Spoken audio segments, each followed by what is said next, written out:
ॐ राम राम राम। अप्रमेय त्रयातीत निर्मल ज्ञान मूर्तये मनोगिरां विदुराय दक्षिणामूर्तये नमः।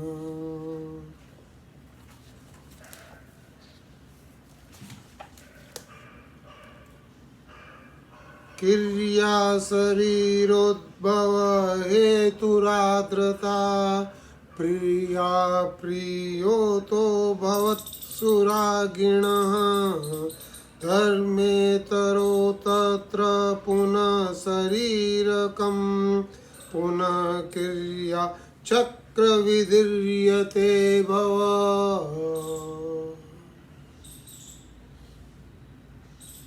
श्री राम गीता अध्यात्म रामायण उत्तरकांड पंचम सर्ग, यह भाग 2 है। इससे पहले हमने भाग 1 किया था। जिसने नहीं सुना है वो उसको वापस YouTube पे सुन सकते हैं।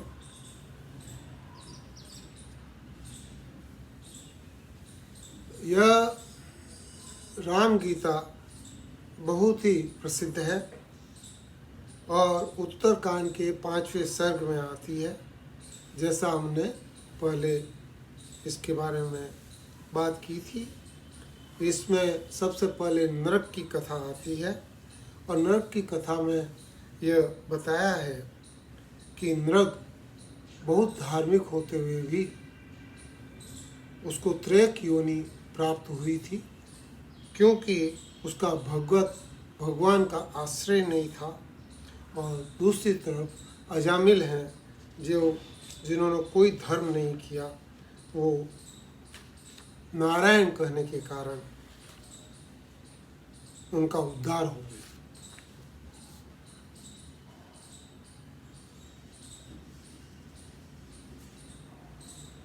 चौथे से 5वें श्लोक के अंदर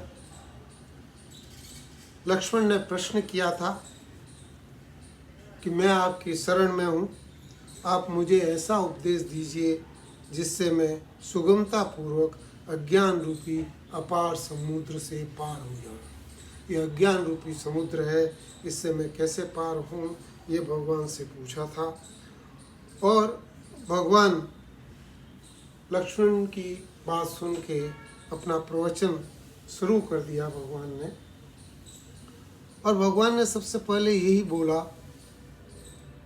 कि अपने वर्ण और आश्रम, जो भी आपका वर्ण है, जो आपका आश्रम है, उसमें शास्त्रों के अनुसार जैसे बतलाया हुआ है वैसे अपनी क्रियाओं का यथावत पालन करना चाहिए और चित्त शुद्ध होने के बाद कर्मों को छोड़ देना चाहिए। हमने ये भी बात की थी कि वेदांत की बात हमने साधन चतुष्ट, विवेक, वैराग्य, षट संपत्ति और मुमुक्षु की भी बात की थी। और हमने षट संपत्ति का विशेष विश्लेषण भी किया था। और आगे के इसमें भगवान बताते हैं कि कर्म देहांतर प्राप्ति के लिए स्वीकार किए जाते हैं और इसमें अनिष्ट और इष्ट दोनों तरह की क्रियाएं होती हैं। धर्म और अधर्म दोनों की प्राप्ति होती है और ये संसार चक्रवृत्त चला करता है। यह और मैं और मेरा, पहले इसका आगमन होता है, फिर प्रिय अप्रिय होता है, राग द्वेष पैदा होते हैं, धर्म अधर्म होता है और पाप पुण्य होते हैं और फिर पुनः शरीर मिलता है। और इस तरह से ये चक्रवृत्त संसार चलता रहता है। इस संसार का मूल कारण अज्ञान है। ये अब 9वें श्लोक में भगवान बता रहे हैं। जो हमने थोड़ा सा स्टार्ट किया था, हम वहीं से चालू कर रहे हैं। 9वां श्लोक। अज्ञानमेवास्य हि मूल कारणं तद्दानमेवात्र विधो विधीयते विद्धेव तन्नास विदो पठीयसि न कर्म तजम सविरोधमिरितम।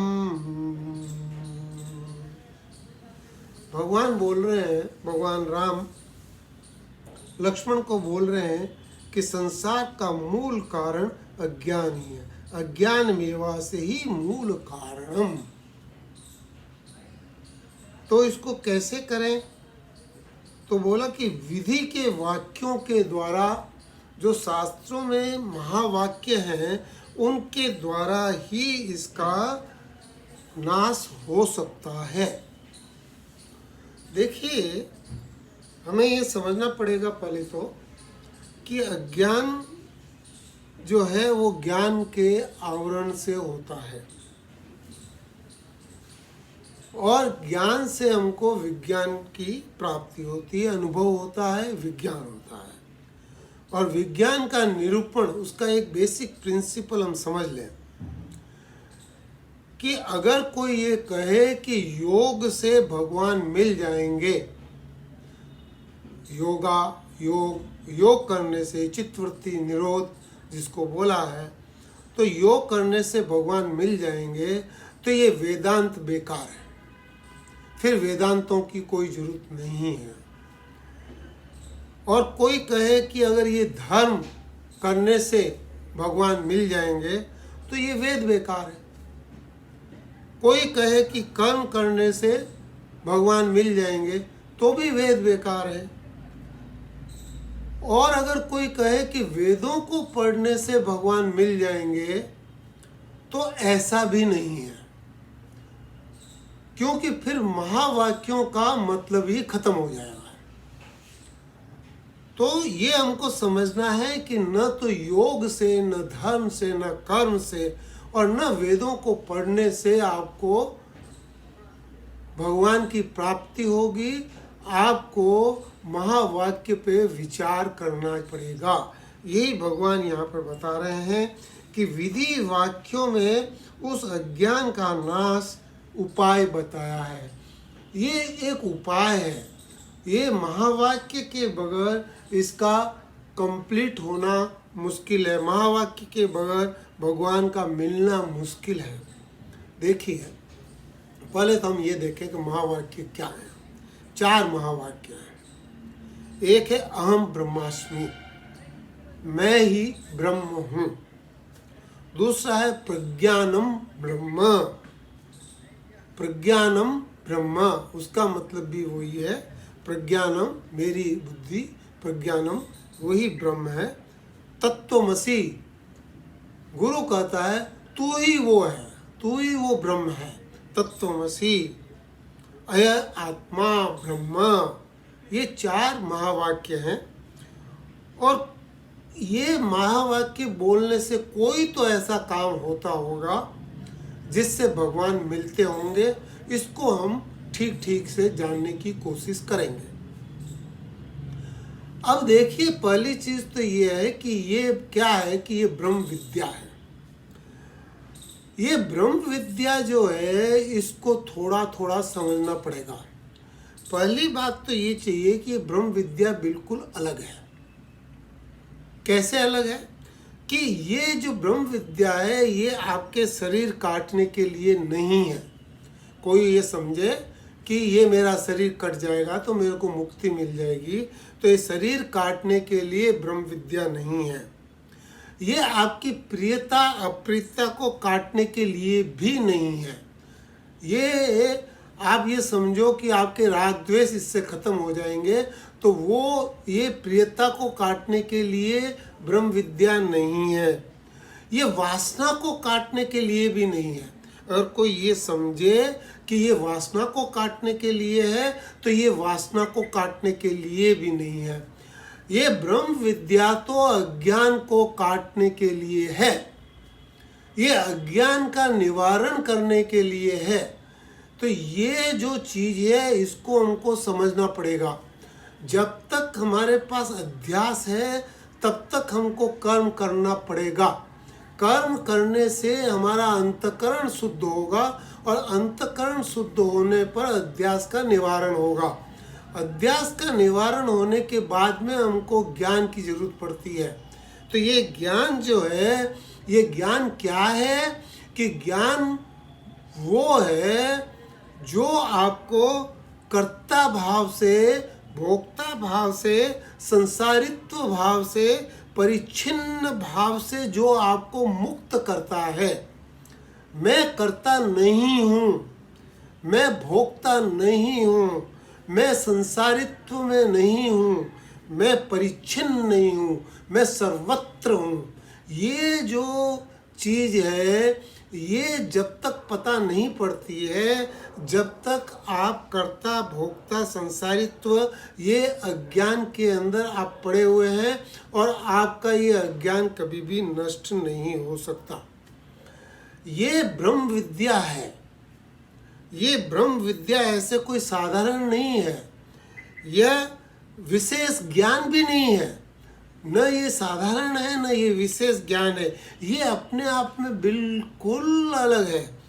ये इसमें तो कोई अनुवाद की भी जरूरत नहीं पड़ती है, इसमें तो कोई प्रमाण की भी जरूरत नहीं पड़ती है। ये तो क्रियाओं का यथावत पालन करना पड़ता है। गुरु के सानिध्य में रहकर क्रियाओं का यथावत पालन करने से आपको ये चीज़ मिलती है।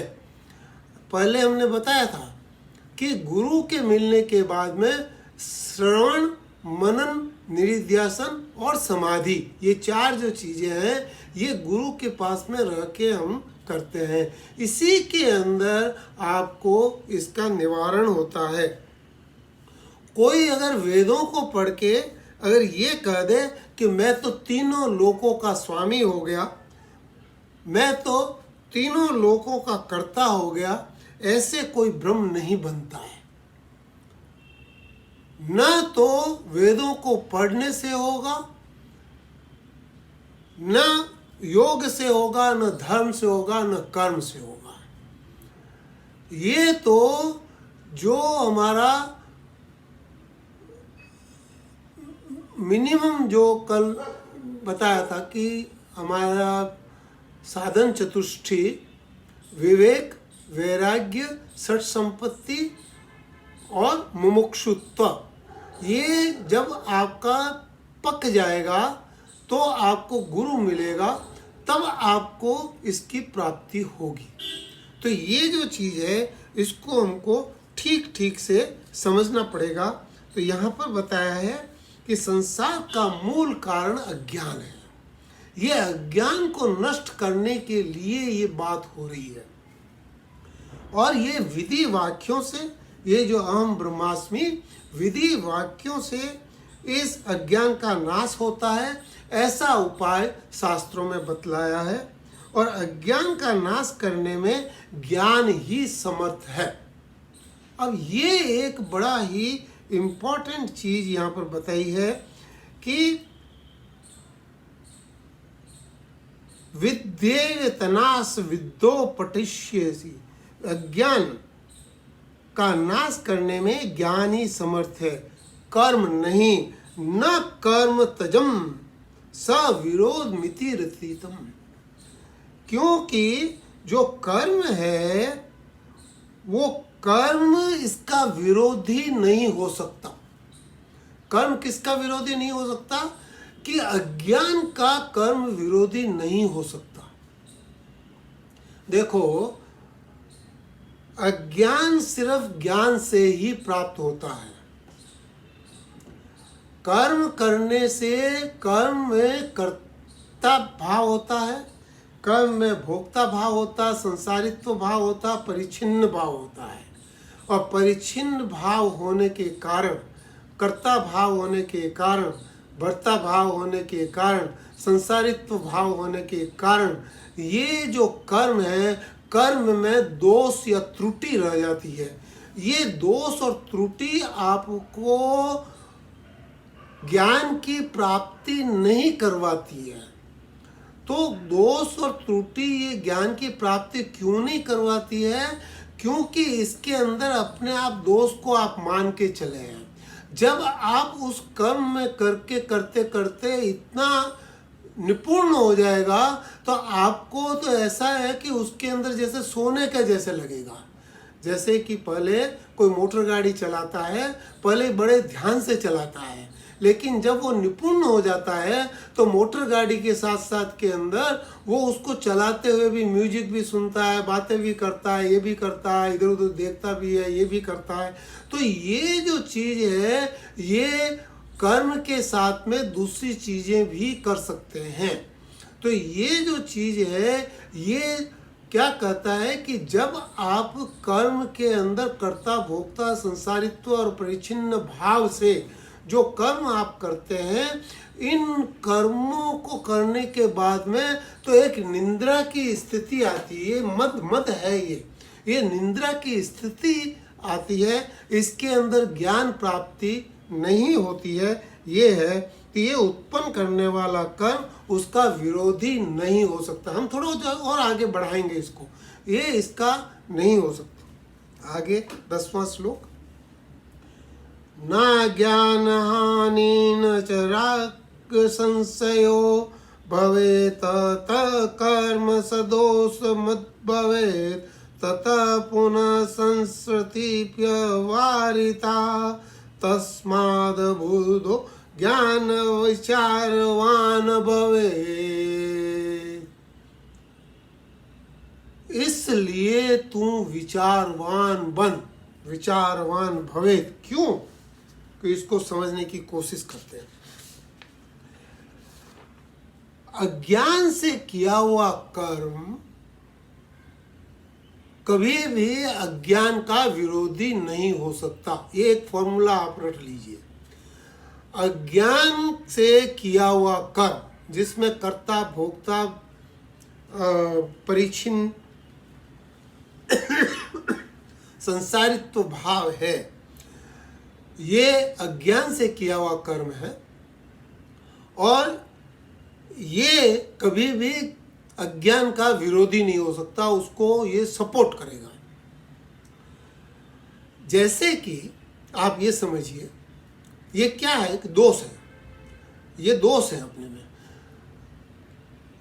हमारे में अगर ये समझो कि ये हम भगवान के अंश हैं, तो भगवान के अंश में सिर्फ एक ही चीज़ है और दूसरी कोई चीज़ है ही नहीं।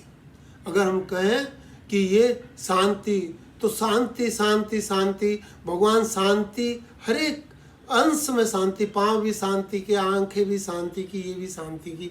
अगर ज्ञान की बात करें तो ज्ञान, सब कुछ ज्ञान। तो ये जो चीज़ है ये भगवान तत्व एक ही है। भगवान तत्व में दो नहीं है। ये तो ज्ञान शांति ये तो हम अपने भाषा में समझते हैं, लेकिन ऐसा कुछ है नहीं। भगवान एक ही तत्व में है। तो जो भगवान अगर एक ही तत्व में है तो ऐसे ही आत्मा हमारी एक ही तत्व में है। इसमें जो भी दोष आ गए हैं उसके कारण मैं ये शरीर, ये इंद्रियों को, मन को, बुद्धि को यूज करके बोल रहा हूँ, अन्यथा मेरे पास में बोलने के लिए कुछ भी नहीं है।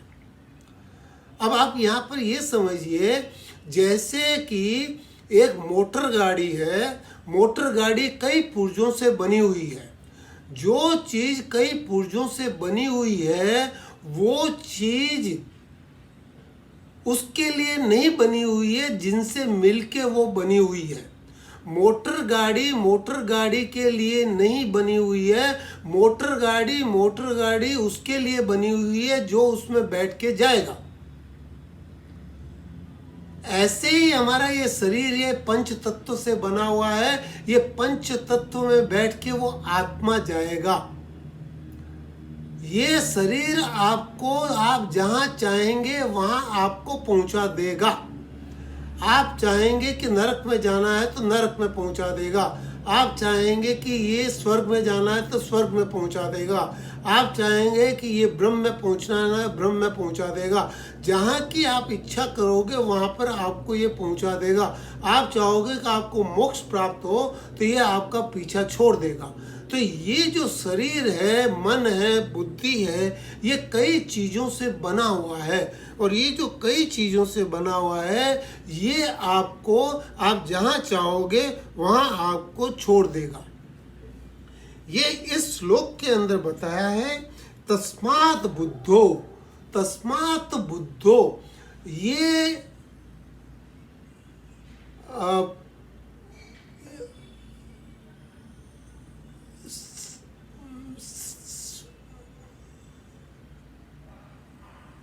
अखंडानंद जी बोलते हैं कि दुनिया की किसी भी मजहब में बुद्धि का इतना महत्व नहीं दिया है जितना कि हमारे धर्म में दिया गया है।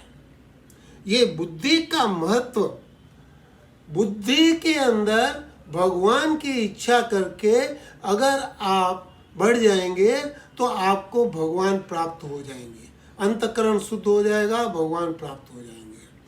अगर आप नास्तिक होंगे, अंतःकरण को शुद्ध कर लेंगे तो आपको ये शून्य में मिला देगा। तो ये जो भगवान की प्राप्ति है, अहम ब्रह्मास्मि, ये बुद्धि से होती है। और बुद्धि को हमारे इसमें सबसे महत्व दिया गया है। किसी भी धर्म मजहब में बुद्धि का इतना महत्व नहीं दिया गया है। ये जो हमारी बुद्धि है, ये बुद्धि कैसी होनी चाहिए कि शास्त्र के अनुसार होनी चाहिए, आचार्य के अनुसार होनी चाहिए, श्रुति और धर्म के अनुसार होनी चाहिए। ये हमारे इसमें बार बार बार बार इसके बारे में बात की गई है और इसको हमें समझना पड़ेगा। देखिए, सकाम कर्म द्वारा अज्ञान का नाश अथवा राग क्षय नहीं हो सकता, बल्कि उसे दूसरे दोष से कर्म की उत्पत्ति होती है। दूसरे दोष से कर्म की उत्पत्ति होती है। उसे पुनः संसार की प्राप्ति होना अनिवार्य है। इसलिए कर्म से कभी भी आपको मोक्ष नहीं प्राप्त हो सकता है, ये यहाँ पे बताया गया है। आगे भी हम इसके बारे में बात करेंगे। देखिए, बात क्या है कि अगर हम हमारे मतलब आत्मा के अलावा किसी भी बात की, मतलब आत्मा शरीर, मतलब हमारे का मतलब ये शरीर को भी, शरीर, मन, बुद्धि, ये सब हमारा अपना, इसको मान लो। तो ये जो है, इसके अंदर, इसके बाहर जो है दूसरे, उसको अगर हम समझ जाएं कि ये चीज़ है, तो हम क्या करेंगे? जो अच्छी ये घड़ी है, ये घड़ी अच्छी है, ये घड़ी खराब है, तो जो खराब है उसको छोड़ देंगे, अच्छी को ले लेंगे। कोई दूसरी चीज़ है, कोई अच्छी है, खराब है, तो हम खराब चीज़ को छोड़ देंगे, अच्छी चीज़ को ले लेंगे। तो ये जो है छोड़ना और लेना, त्याग और ग्रहण जो है, ये हमको नेचुरली लौकिक उसके अंदर हमारे को मिला हुआ है। हम इसको लेते हैं, छोड़ देते हैं। ये हमारा मतलब कि ऐसा नहीं है कि आपको त्याग करना नहीं आता है, त्याग भी होता है, ग्रहण भी होता है। लेकिन जब आप अपने आप को समझने लगते हैं तो ये जो अपना आपा है, ये जो अपना शरीर है, ये जो अपना मन है, ये जो अपना बुद्धि है, ये जो अपनी इंद्रियां हैं, इनको आप क्या करोगे? आप छोड़ोगे या रखोगे? इसका तो त्याग नहीं हो सकता। न तो मैं छोड़ सकता हूं, मैं न ग्रहण कर सकता हूं। तो इसके अंदर क्या होता है कि इसको न तो छोड़ा जाता है, न रखा जाता है, लेकिन इसको जब मैं समझता हूं तो वो ही छूट जाता है जिससे मैं इसको समझता हूं। जिससे, जिन शास्त्रों से, जिस चीज को मैं पढ़ के मैं आगे बढ़ा हूं, जिससे मैं समझता हूं, उन शास्त्रों की बात को जो मैं समझ गया, उस शास्त्रों की बात को मैं फिर छोड़ता चला जाता हूं। तो ये जो चीज़ है ये नेति नेति करके वेदों में आता है, और ये जो चीज़ है इसको हमको ठीक ठीक से समझना पड़ेगा। तो ये जो चीज़ है ये एक बिल्कुल ही अलग चीज़ है। तो मैंने सोचा कि इसको आपको पहले मैं बता दूं आगे चलने के पहले। तो इसलिए ये कर्मों का ये चीज़ है। अब आगे भगवान 11वें श्लोक में क्या बोलते हैं, ननु क्रिया वेद मुखेन चोदिता तथैव विद्या पुरुषार्थ साधनम कर्तव्यता प्राणव्रत प्रचोदिता विद्या सहायत्वमुपेति सा पुनः। अब भगवान बोलते हैं कि कुछ लोग वितर्कवादी हैं। वितर्क मतलब वो वेदों को पढ़ के वेदों की बातें करते हैं, लेकिन वो वेदों को ज़्यादा समझते नहीं हैं। देखो, अगर आप में इतनी बुद्धि होती कि आप वेदों को पूरी तरह से समझ लेते तो फिर आप को तो कुछ समझने की जरूरत ही नहीं है। लेकिन भैया हजारों ऐसी चीज़ें हैं जो वेदों में लिखी हुई है, लेकिन आपको वो ठीक ठीक तरह से समझ में नहीं आई। इसलिए जब तक आपका ये कर्तव्य कर्म और कर्म ये सब बना रहता है, तब तक आप वेदों को पढ़िए, प्रेम पूर्वक पढ़िए और इनको समझिए। तो ये जो चीज़ है इसको समझने की है, लेकिन वो अपना वहाँ पर समझना छोड़ देते हैं और वो कुतर्क करते हैं। कहते हैं कि जिस प्रकार वेद के कथा अनुसार ज्ञान पुरुषार्थ का साधन है, ज्ञान होने से हम पुरुषार्थ करते हैं, कर्म करते हैं, कर्म करने से फिर हमको ज्ञान मिलता है। कर्म करने से हमको मिलता है ये ठीक किया, ये नहीं ठीक नहीं किया, उससे फिर उसके अंदर ज्ञान मिलता है। आप कोई किताब पढ़ते हो, वो कर्म किया आपने, उससे भी ज्ञान मिला। तो ये जो ज्ञान मिलता है ये पुरुषार्थ से, कर्म करने से ज्ञान मिलता है। तो ज्ञान पुरुषार्थ का साधन है। वैसे ही कर्म, वेद विहित कर्म जो वेदों में लिखा हुआ है वो ही कर्म हम करते हैं। ये कौन बोलता है? कुतर्की लोग। कुतर्की लोग बोलते हैं कि जो वेदों में विहित कर्म हमने किए हैं वो कर्म अवश्य करते रहना चाहिए। और तुम अगर ये कहते हो कि भाई इससे ज्ञान नहीं होता है, तो कम से कम ये ज्ञान में सहायक तो है, इतना तो मान लो हमारी बात। इतना तो मान लो कि कर्म करने से ज्ञान में सहायता मिलती है। और दूसरा क्या बोलते हैं? साथ में वो बोलते हैं कि श्रुति ये भी बोलती है। श्रुति क्या बोलती है? कि कर्म करने में दोष बतलाया है, कर्म करने में दोष है, कर्म नहीं करने में दोष है। तो श्रुति ये भी बोलती है कर्म न करने में दोष बतलाया है। इसलिए मुमुक्षु को भी सदा कर्म करते रहना चाहिए। जो मुमुक्षु है, मुमुक्षु को भी कर्म करते रहना चाहिए। अभी मुमुक्षु हमने पहले 4 साधन वाले हैं, फिर गुरु की जरूरत पड़ती है, तो मुमुक्षु तो है ही है, उस समय भी कर्म करते ही रहना चाहिए। और ये तीसरे अध्याय में भगवान ने बताया है कि तू सारा कुछ ये करने के बाद भी कर्म करते रह, युद्ध कर। ये गीता के अंदर बोला है। तो ये जो चीज़ है ये कर्तव्य कर्म आदमी को करते रहना चाहिए, और ये इसमें सहायक बताया है।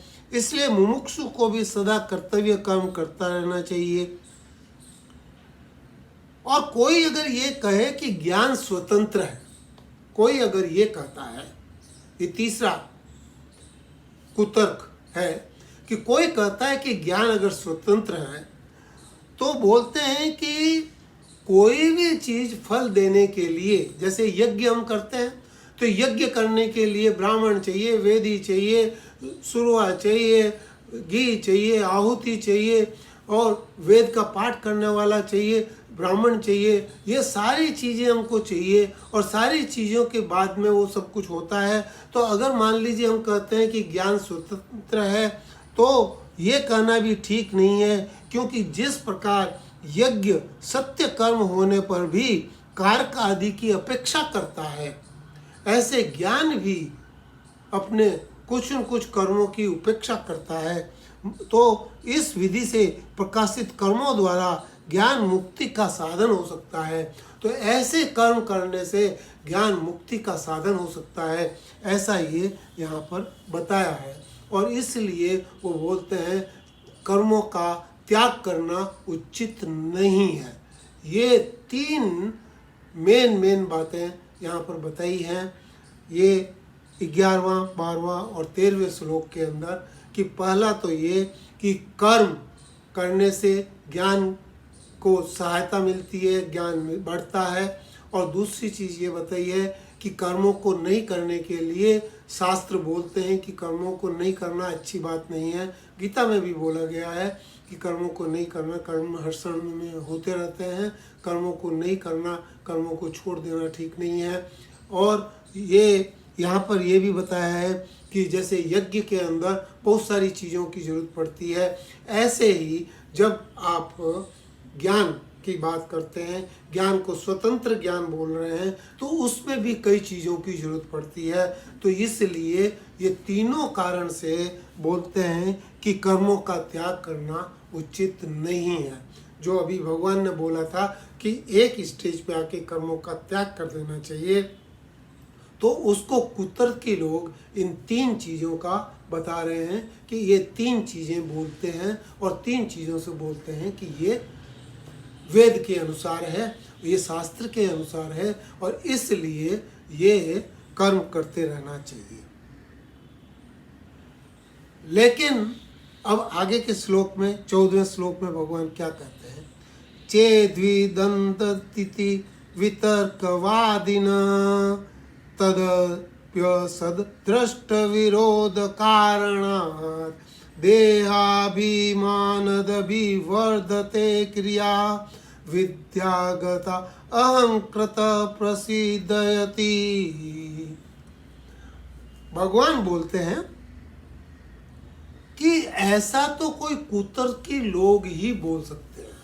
भगवान बोले कि ऐसा जो ऊपर बोला है कि कर्मों का त्याग उचित नहीं है, ऐसा तो कुतर्की लोग ही बोल सकते हैं। क्यों? कि इसमें सत दृष्ट विरोध कारणात्, इसमें तो दृष्ट का ही विरोध है, दृष्टि नहीं, दृष्ट का विरोध है। जो दिखता है उसका ही विरोध है। जो दिखता क्या कि लौकिक में भी जो दिखता है उसका विरोध है। क्यों? कि बोलते हैं क्योंकि कर्म जो होता है वो कर्म हम कर्ता इन इंद्रियों से और एक कर्ता भाव से हम कर्म को करते हैं। तो कर्म में देहाभिमान होता है, कर्म में देहाभिमान होता है, लेकिन जो परमात्मा प्राप्ति है, जो ज्ञान है, उसमें तो अहंकार का नाश है। देखिए, कर्म जब भी हम करते हैं, चाहे भले ही वो कर्म दूसरे के लिए किया गया हो, चाहे भले ही वो कर्म योग की भावना से किया गया हो, चाहे भले वो कर्म किसी की उससे किया गया हो, लेकिन फिर भी उस कर्म के अंदर देह अभिमान होता है। इसीलिए भगवान बोलते हैं कि तू उस कर्म को मेरे को अर्पण कर दे। और ये भी बोलते हैं कि तू उसके कर्म के फल की चिंता मत कर। क्यों बोलते हैं? क्योंकि कर्म करते टाइम किसी न किसी समय आपको अपने अहंकार का उदय होता है। ये जो अहंकार का जो उदय होता है, इसके कारण ये अहंकार आपको दिखता नहीं है। और ज्ञान के अंदर बोला कि अहंकार शून्य होना है। अहंकार शून्य जब तक आप नहीं होते हैं, जब तक आपको वो ज्ञान नहीं मिलता है जिस ज्ञान में अहम ब्रह्मास्मि की बात हो रही है।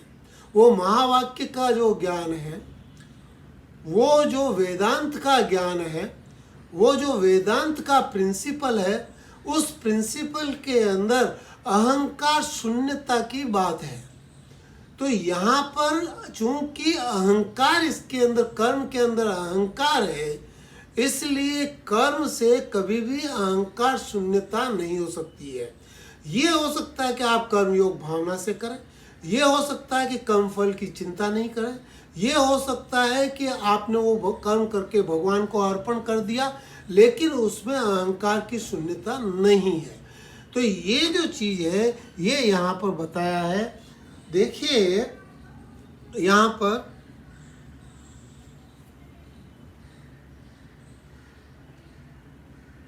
अखंडानंद जी बोलते हैं कि इसमें तो दृष्ट का विरोध है।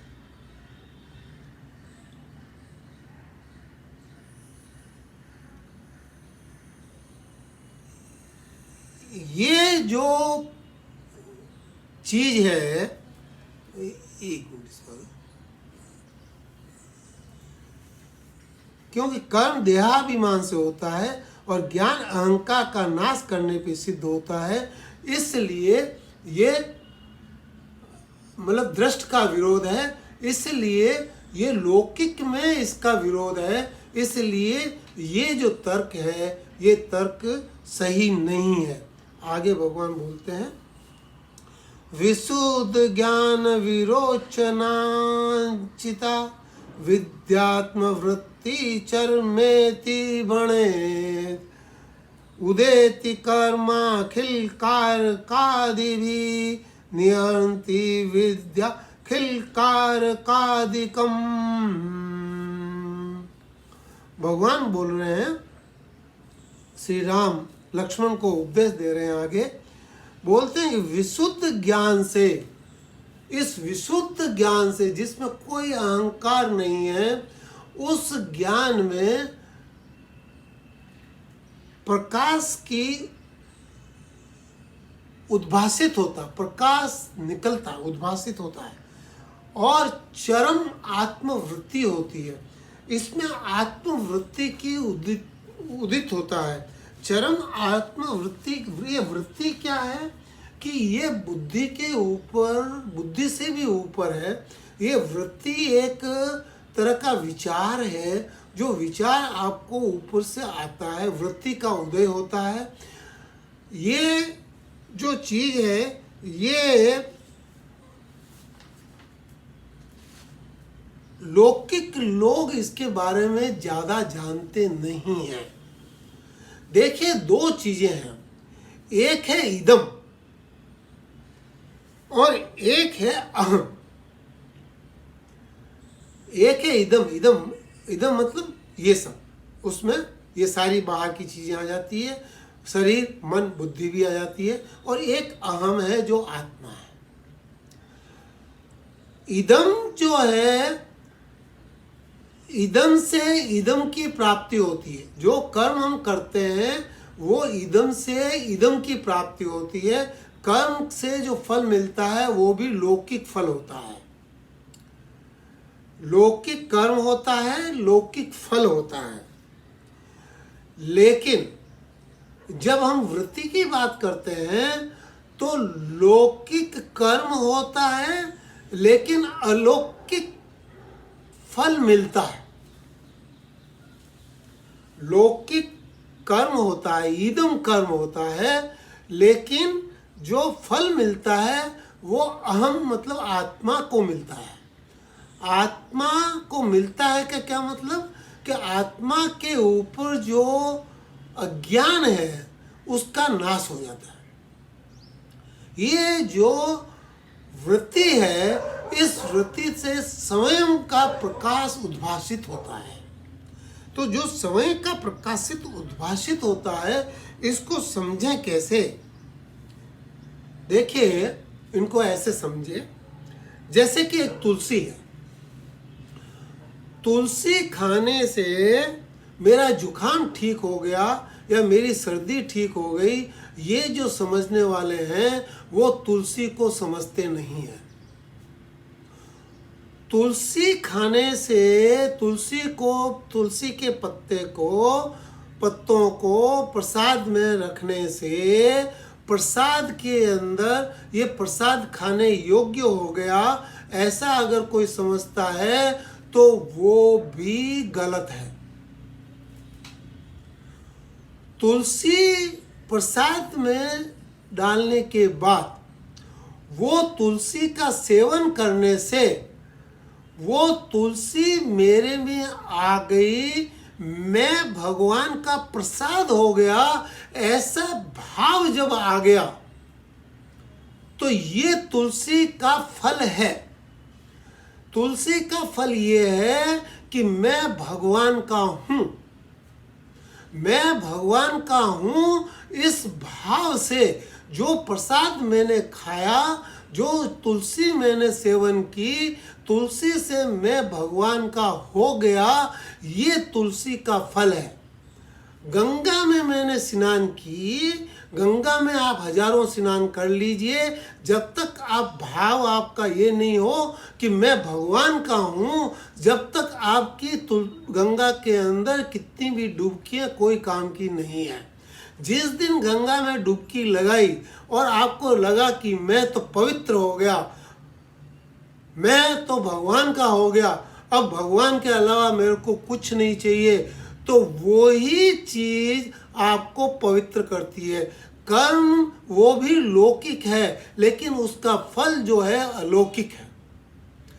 तो ये जो कर्म आप करते हो, जो कर्म करते हो, लौकिक कर्म से अलौकिक प्राप्ति, ये एक अलग चीज है। हर एक चीज में होता है ये। आप अगर मान लीजिए कि किसी की सेवा करते हो, तो सेवा में अगर आपका अहम का भाव है तो कभी भी आपको विशेष फल, अलौकिक फल नहीं मिलेगा। आपको सिर्फ लौकिक फल मिलेगा। आपकी प्रसिद्धि हो जाएगी, आपको कुछ और चीज़ मिल जाएगी, आपको कुछ और हो जाएगा, लेकिन आपको जो भी फल मिलेगा वो लौकिक मिलेगा। लेकिन आपने अहम का नाश करके अगर सेवा की है तो आपको वही अलौकिक फल मिलेगा, क्योंकि आप किसी फल की कोई इच्छा नहीं कर रहे हो, किसी फल की कोई चाहना नहीं कर रहे हो। आपने अपने अहंकार को शून्य करके रखा है। तो आप जब अहंकार को शून्य करके रखा है तो आपको उसका अलौकिक फल मिलेगा। तो ये जो इदम है, इदम ये लौकिक फलित, इस शरीर से हम क्या कर सकते हैं? इस शरीर से हम कोई अलौकिक कार्य नहीं कर सकते। इस शरीर से हम सिर्फ लौकिक कार्य कर सकते हैं। और लौकिक कार्य करने से अलौकिक फल कैसे मिलेगा? वो अलौकिक फल तभी मिलेगा जब हम अहंकार को शून्य करके चलेंगे। तो ये जो अहंकार को शून्य करने वाली जो बात है, तो ये जो बात है, ये किसके अंदर है? कि वो महावाक्य के अंदर है। इसको हम ठीक ठीक से और समझेंगे। ये देखो, कई जगह लोगों ने कहा कि पापो हम, पाप कर्मा हम, पापात्मा पाप संभव, त्राही माम ए पुंडरीकाक्षम शभम यत्र शुचि। हम कहते हैं मौसम कौन कुटिल खलकामी।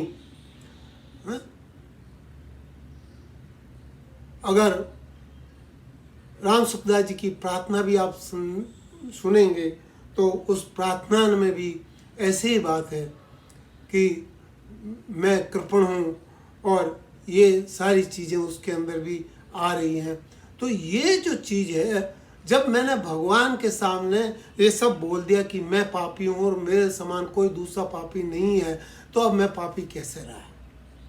तो ये जो है, ये मन से मानना है।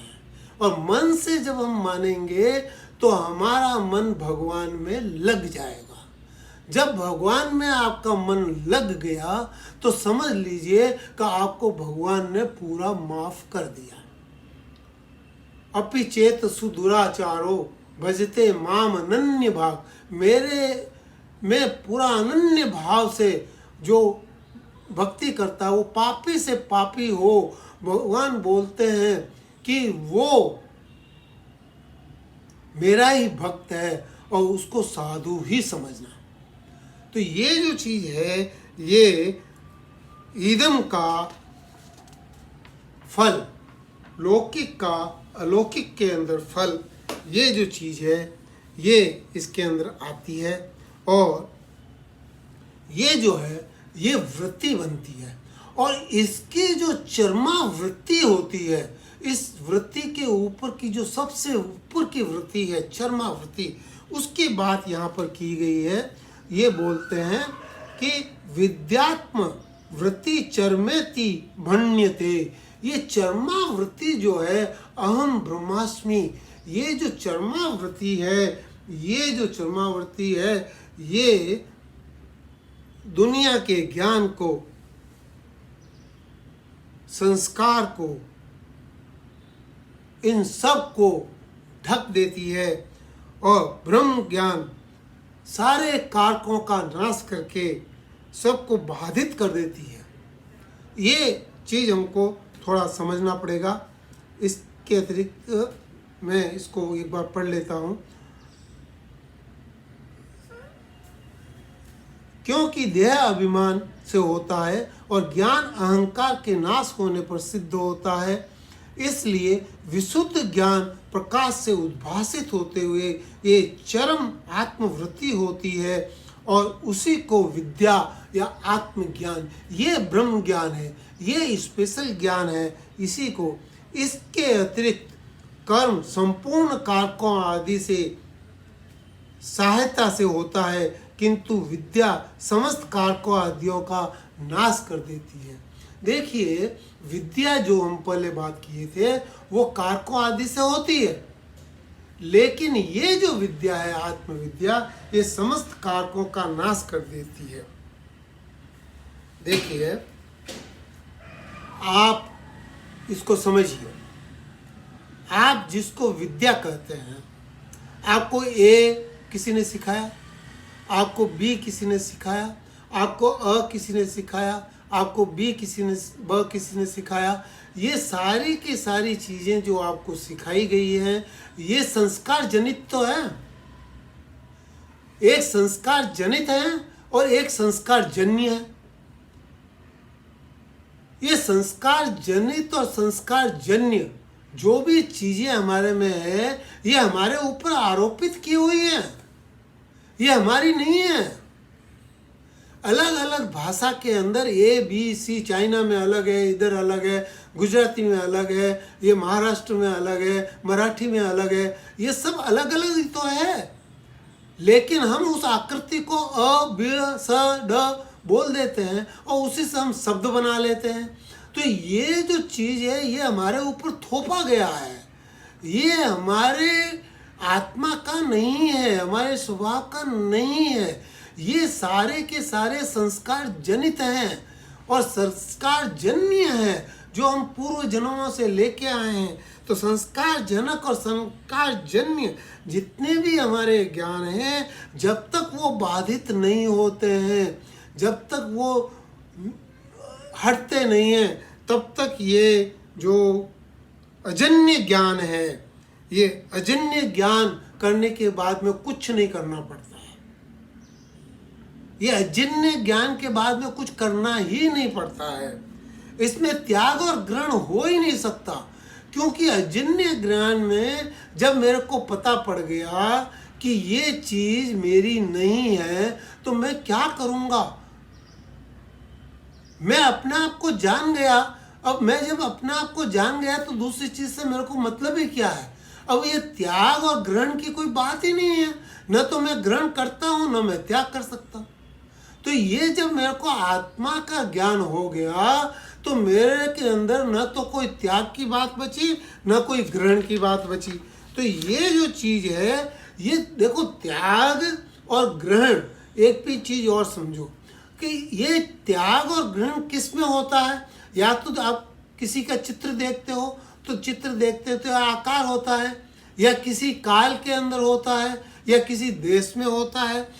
ये जितने भी आकार, काल, देश, लोकांतर, ये जितने भी हैं, ये सारे के सारे बदलने वाले हैं और आत्मा बदलने वाली नहीं है। इसलिए ये जो है, ये आत्मा का ज्ञान है। ये ज्ञान बिल्कुल अलग है और इसमें तो मोक्ष की इच्छा भी नहीं होती है, इसमें मोक्ष की इच्छा भी नहीं होती है। इसलिए ये बताया कि इसके अतिरिक्त कर्म संपूर्ण कारकों आदि के सहायता से होता है, किंतु विद्या समस्त कारकों आदि का नाश कर देती है। इसलिए समस्त इंद्रियों का विषयों से निवृत्त होकर निरंतर आत्म अनुसंधान में लगा हुआ बुद्धिमान पुरुष संपूर्ण कर्मों का सर्वथा त्याग कर देता है। तो वो उसके बाद में उसके लिए कोई भी कर्म, कर्तव्य कर्म भी उसके लिए जरूरी नहीं होते हैं। ये कर्तव्य कर्म भी जरूरी, ये तीसरे अध्याय के अंदर भगवान ने बताया। लेकिन आगे बताया कि भगवान ने ये बोला कि कहीं इसका गलत मीनिंग नहीं निकल जाए, इसलिए भगवान ने बोला कि ऐसे लोगों को दूसरों के लिए, दूसरों के जैसे ही कर्म करना चाहिए, उन अज्ञानी जनों को विचलित नहीं करना चाहिए और अपने कर्म करने से उनको प्रमाण देना चाहिए। तो ये जो चीज़ है ये यहाँ पे तीसरे अध्याय के अंदर गीता के उसमें बताया है, लेकिन हम उसको अभी डिटेल में नहीं लेंगे और हम ये समझने की कोशिश करते हैं कि यहाँ पर भगवान क्या बोल रहे हैं। इसलिए समस्त इंद्रियों के विषयों से निवृत्त होकर निरंतर आत्म अनुसंधान में लगा हुआ मनुष्य, बुद्धिमान पुरुष संपूर्ण कर्मों का सर्वथा त्याग कर देता है, क्योंकि विद्या का विरोधी होने के कारण कर्म उसके साथ सामुच्य नहीं हो सकता। कर्म विद्या का विरोधी है, क्योंकि कर्म में अहंकार है, विद्या में विद्या कौन सी है? ये ब्रह्म विद्या है। ब्रह्म विद्या में अहंकार नहीं है। जब तक माया से मोहित रहने के कारण मनुष्य शरीर आदि में आत्म भाव है, तभी तक उसे वैदिक कर्मानुष्ठान कर्तव्य कर्म करना चाहिए।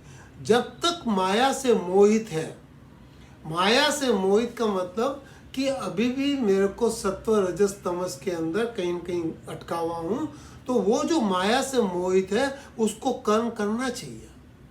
यहाँ भगवान क्लियरली बता रहे हैं, उसको कर्म करना चाहिए। जो माया से मोहित है उसको कर्म करना चाहिए, और तभी तक उसे वैदिक कर्मानुष्ठान, वेदों के अंदर जैसे लिखा हुआ है वैसे उसको कर्म करना चाहिए और कर्तव्य कर्म करना चाहिए।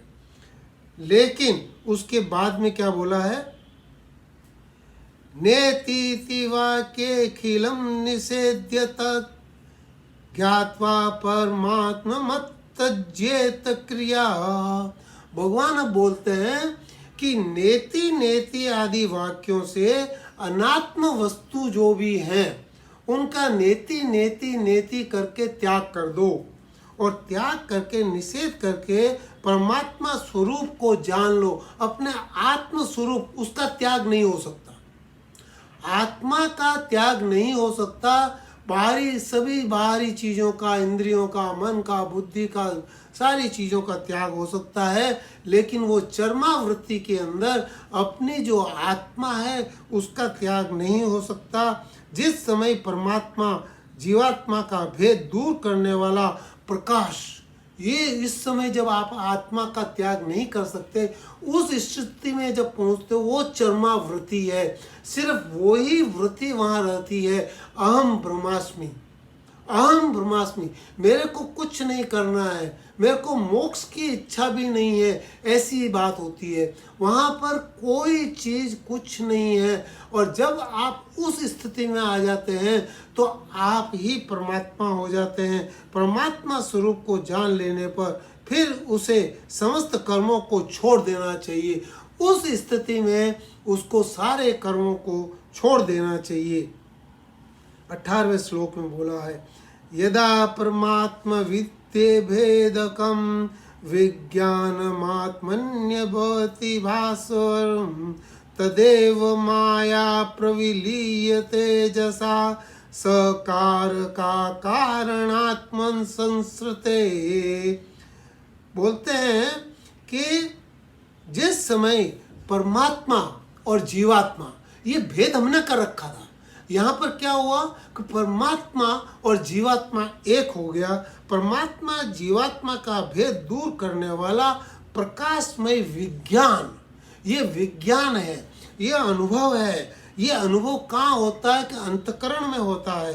अंतकरण में स्पष्टतया भाषित होने लगता है, स्पष्टतया भाषित होने लगता है। जब आप उस चरमावृत्ति में होते हैं तो स्पष्टतया आपको ये प्रकाश भाषित होता है, और उस समय आत्मा के लिए संसार प्राप्ति का कारण माया अनायास ही सारे कारकों को लेके वहाँ से उड़न छू हो जाती है, सारे कारकों को लेके। उसके बाद में कोई भी कर्म करने का नहीं बचा, किसी भी कर्म में कोई इच्छा नहीं रही। देखिए प्रारब्ध उसके बाद भी होगा, लेकिन वहीं से अब उस आदमी को कहीं कुछ भी कर्म करने की जरूरत नहीं है, कहीं कुछ करने की जरूरत नहीं है। सारे कारकादि को लेके वो माया वहाँ से बिल्कुल हट जाती है। ये यहाँ पे बोला गया है। एक बार फिर बता देता हूँ, जिस समय परमात्मा और जीवात्मा का भेद दूर करने वाला प्रकाशमय विज्ञान अंतकरण में स्पष्टतया भाषित होता है, ये अंतकरण में जब ये प्रकाश भाषित होता है तो फिर कुछ भी नहीं दिखता है। फिर न तो ये शरीर दिखता है, न ये इंद्रियां दिखती है, न ये मन दिखता है, न ये कर्म दिखता है, न ये संसार दिखता है, न कुछ दिखता है, न ये बुद्धि दिखती है, कुछ भी नहीं रहता है। वो एक चरम वृत्ति है, और इस चरम वृत्ति में माया अपने सब कारकों सहित वहाँ से उड़न छू हो जाती है। तो ये भगवान यहाँ पर बताते हैं। ये 18वां श्लोक हम इसके बाद में आगे का इसके बाद में देखेंगे। देखिए यहाँ पर जब हम बात करते हैं समय का ध्यान छूट जाता है, समय का ध्यान छूट भी जाता है तो उसकी कोई चिंता नहीं है, लेकिन हम चाहते हैं कि 9 से 10 श्लोक इसके अंदर पूरे करें ताकि हम उसको समझ पाएँ। तो इसलिए मेरी आपसे विनती है कि अगर ये लंबा भी हो गया तो आप इसको सिर्फ समझने की कोशिश करें, और समझेंगे तो उसके बाद में आप जब इसको पढ़ेंगे तो आपको बड़ा ही सुंदर तरीके से ये वहाँ से आपको समझ में आ जाएगा। तो इसलिए मेरी आपसे विनती है कि साथ साथ में आपको इसको पढ़ते भी रहिए, और इसको 1-2 बार आप पढ़ेंगे। जिसने पहला भाग नहीं देखा है वो पहला भाग देखिए, पहले दूसरा भाग है, अब आगे तीसरे भाग के अंदर हम बड़ी स्पेशल बात करेंगे जो इसके अंदर आगे आएगी। तो इसको हम अभी के लिए छोड़ देते हैं, और अगला उसके अंदर आपको इसके आगे की बात बताएंगे। राम।